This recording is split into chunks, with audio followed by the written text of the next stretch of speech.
Salut à tous, j'espère que vous allez bien, c'est Romain et on se retrouve aujourd'hui pour revenir sur cette énième élimination en Ligue des Champions, la gueule de bois pour les supporters parisiens ce matin, comme à chaque début du mois de mars, mais je vais commencer par vous donner mon ressenti. Dites-moi dans les commentaires si c'est à peu près la même chose pour vous.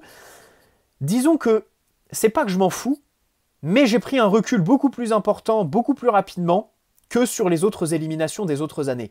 L'année dernière, Real Madrid, il m'a fallu une semaine pour m'enlever de la tête les faits de jeu, le match. La faute ou pas de Benzema sur Donnarumma, les passes décisives de Marquinhos, Gay qui coupe pas la contre-attaque, la perte de balle à 80 mètres de notre but. Tout ça, ça m'a fait cauchemarder pendant une semaine. Et il m'a fallu au moins 15 jours pour avoir le recul, la lucidité nécessaire pour voir le match avec de la hauteur. Là, franchement, les faits de jeu d'hier, par exemple, la frappe sans calcium de Vitinha, je vais grossir le trait. Mais je m'en fous en fait. Je m'en fous parce que s'il la met, on sait très bien qu'en seconde mi-temps, allez, il y a 60%, 70% de chances que le Bayern nous remonte et se qualifie. Et au meilleur des cas, si on se qualifie hier soir, on sait très bien que c'est pour se faire éliminer à un stade supérieur de la compétition parce qu'avec cet effectif, la saison qu'on fait, les joueurs qu'on a, on ne peut pas remporter la Ligue des Champions.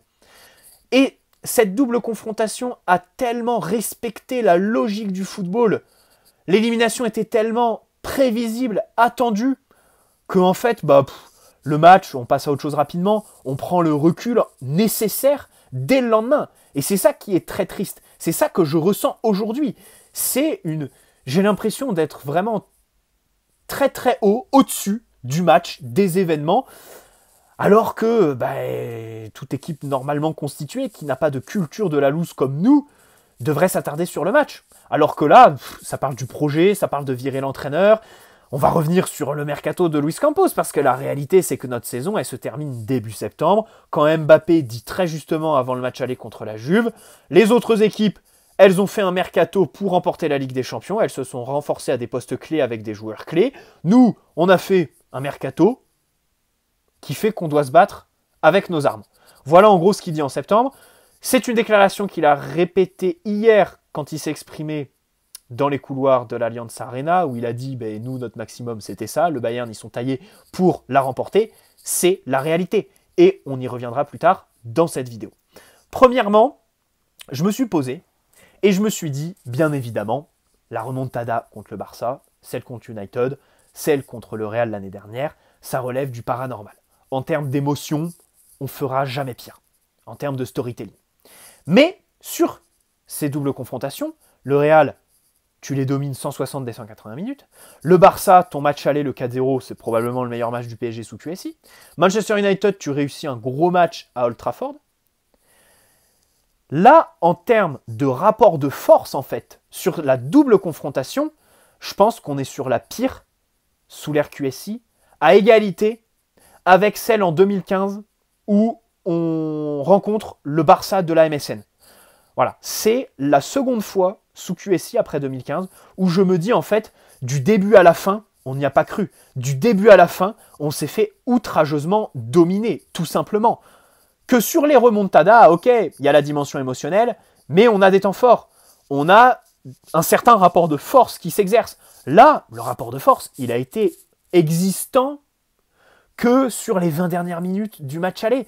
Parce qu'en réalité, j'ai re-regardé le match ce matin, la première mi-temps, on peut dire qu'on a de la personnalité, que ok, on doit rentrer au vestiaire avec 1-0, mais déjà, si on rentre pas au vestiaire avec le but, c'est entièrement de notre faute, parce qu'on a des occasions. Voilà, l'erreur de Jan Sommer. Normalement, une équipe qui gagne la Ligue des Champions, elle profite d'une telle erreur de la part de son adversaire. Et de l'autre côté, on fait une bonne première mi-temps, sans pour autant la dominer outrageusement. Hein. Le Bayern a aussi des occasions, a aussi quelques temps forts, même si ils sont pas très longs.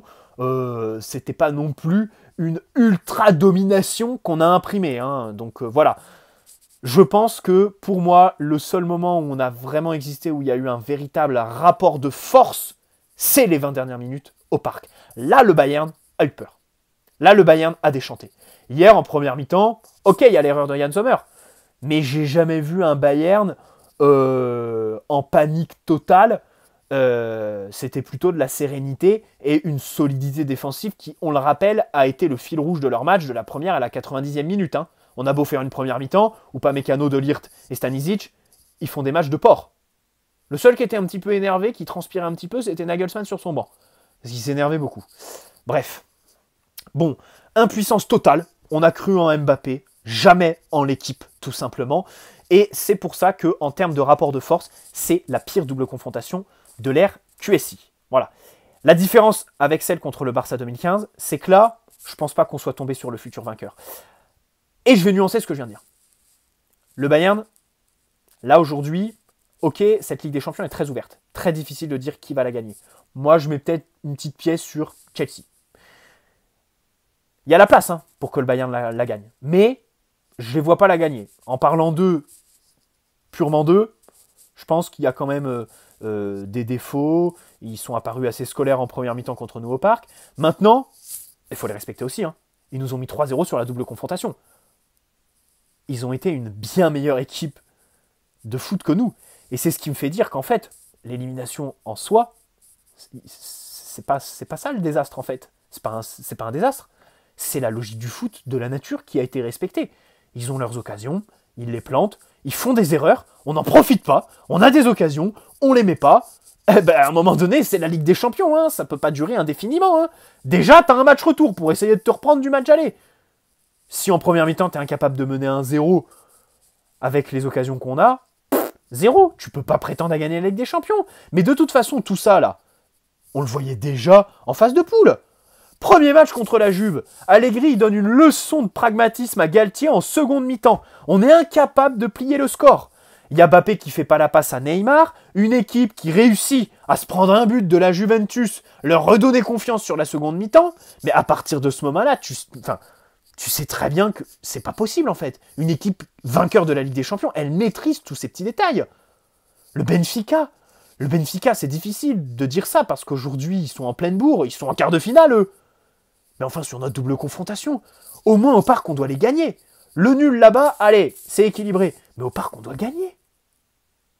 Contre la Juve au retour, tu sais très bien que la première place, elle n'est pas sécurisée. Tu y vas, tu fais le match que tu fais là. Mais tu te fais démonter par la Juve de Massimiliano Allegri pendant 60 minutes. Et tu gagnes que de 1. Et ton entraîneur, il est sur le banc là. C'est quoi la règle? Quand il apprend que le Benfica, ils ont réussi à remonter et à avoir la différence de but. Bon bref. On a pris une vraie leçon. Donc voilà, du Bayern, de toute façon, qui nous a été supérieur, sans être transcendant. C'est ça le pire. Voilà. On peut nourrir des regrets parce que le Bayern était prenable à certains moments, mais de l'autre côté, eux aussi peuvent nous dire bah voilà, on n'a pas eu besoin de se transcender pour vous éliminer. Tout simplement. Voilà, vous êtes tellement nuls. Bref, Upamecano, quel défenseur complet. Extraordinaire. La progression sur les 6 derniers mois, alors que c'était pas gagné. À Leipzig, on se souvient quand il a valsé face à Moiskin, qui aujourd'hui se fait suspendre au bout de 40 secondes de jeu à la Juventus. Sa Coupe du Monde avec l'équipe de France, alors que ses débuts pareil en bleu, c'était compliqué, voire lamentable. Là, c'est devenu un vrai défenseur ultra complet de classe mondiale. Il a toutes les palettes. Physiquement, c'est un rock, un vrai stopper. Défendre dans sa surface, il sait faire. Les duels aériens, la vitesse, courir vers son but, sortir de l'alignement, évidemment l'appréhension des duels. Techniquement, avec le ballon, la relance. Bref, c'est le prototype du défenseur moderne. Bravo, extraordinaire. Voilà. Quand de notre côté, personne ne prend des initiatives. Ramos, hier, il fait un super match, pas de problème. Ok, il a ses 2 têtes sur les corners de Messi en seconde mi-temps. Mais à la relance, il ne prend pas d'initiative plus que les autres. Danilo, pareil. Danilo, c'est un patron. On l'adore tous. Mais la réalité, c'est qu'il n'y en a aucun de nos défenseurs qui sort du lot à la relance. Aucune prise d'initiative. Ça, c'est qu'un fait parmi tant d'autres que je voulais signaler. Et le problème dans tout ça, c'est qu'on va recruter Skriniar à 9 millions par an, qui va venir libre avec sa prime à la signature. Moi, j'aime beaucoup Skriniar. Je suis content de sa signature. Mais croire qu'il va enlever tous nos problèmes en défense, c'est faux. C'est faux. Parce que, à la relance, il ne prendra pas plus d'initiative que nos défenseurs actuels. Et en Ligue 1, je ne cesserai de le répéter, je vous aurais prévenu, il ne faudra pas venir chialer en octobre quand on se prendra un but d'un ailier virevoltant du FC Nantes. quand on joue haut, qu'il doit courir vers son but et gérer des contre-attaques, c'est pas le foot qu'il aime, Skriniar. Je dis pas que c'est un mauvais recrutement, attention. Je suis content du recrutement. Mais il y a 2-3 petites choses que tu dois combler par le recrutement d'un second défenseur central de classe mondiale, tout simplement. Et puis, évidemment, j'aimerais juste revenir sur ce qui a été fait au Bayern depuis juin dernier en matière de mercato, de recrutement, parce que là, on s'est pris une leçon par un club qui est géré à la merveille, tout simplement. Masse salariale pas excédentaire, des recrutements ciblés en fonction des besoins, et encore, parce qu'ils ont fait partir Lewandowski sans le remplacer. Aujourd'hui, Choupo-Moting, il fait sa saison, mais on sait très bien que cet été, ils vont recruter. Et le pire, vous savez quoi? C'est que le Bayern, ils vont recruter l'attaquant que nous, on se doit de mettre à côté de Mbappé. Alors ce sera peut-être Vlahovic, Harry Kane, Victor Osimhen, mais eux, ils vont se positionner sur ce genre d'attaquant, parce que c'est ça, gagner la Ligue des Champions.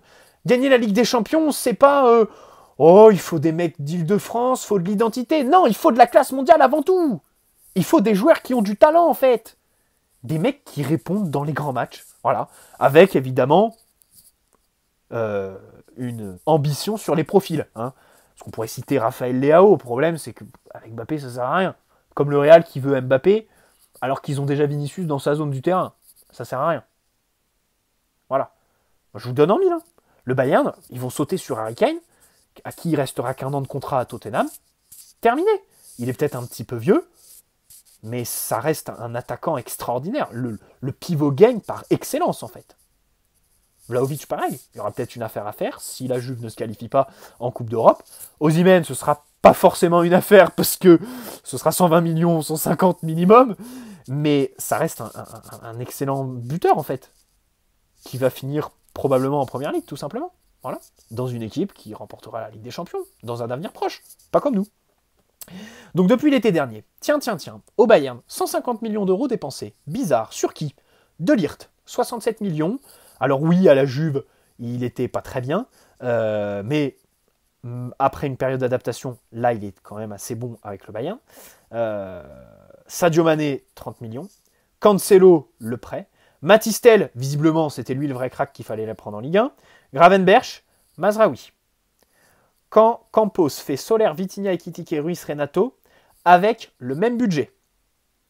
Je crois que là, il n'y a même pas besoin de développer. Et ne venez pas me parler de masse salariale. Ne venez pas me parler de masse salariale quand on va faire venir Skriniar à 9 millions par an avec la prime à la signature et que Luis Campos veut prolonger Lionel Messi. Point barre, c'est fini. La masse salariale, on n'en parle plus. C'est plus un argument, en fait. C'est plus un argument quand Skriniar va venir avec un salaire de porc et que Luis Campos dit sur Téléfoot, alors que la double confrontation contre le Bayern n'a même pas commencé, qu'il veut absolument avoir Messi dans ses plans. 40 millions par an pour sortir les boosts qu'il sort en Ligue des Champions. Tout simplement. Voilà. Aujourd'hui, t'es un tournant. T'as des joueurs sur qui tu as la main. Ramos, si tu veux t'en séparer, tu ne le prolonges pas.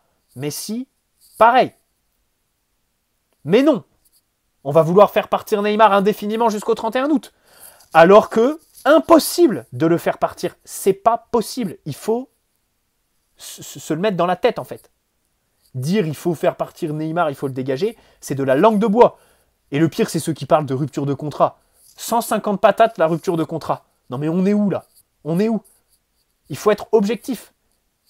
Et s'arrêter sur celui qui l'a prolongé jusqu'en 2027, bien évidemment, parce que ça a été un des pires choix du PSG ces dernières années. Comme foutre Messi dans cet effectif, alors qu'on sortait d'une finale et d'une demi-finale dans une équipe parfaitement équilibrée, où Neymar trouvait Mbappé, où Marquinhos excellait, où on avait un équilibre avec Di Maria, le joueur de l'ombre, tout simplement des grands matchs, alors que Messi disparaît complètement quand le niveau s'élève. Voilà.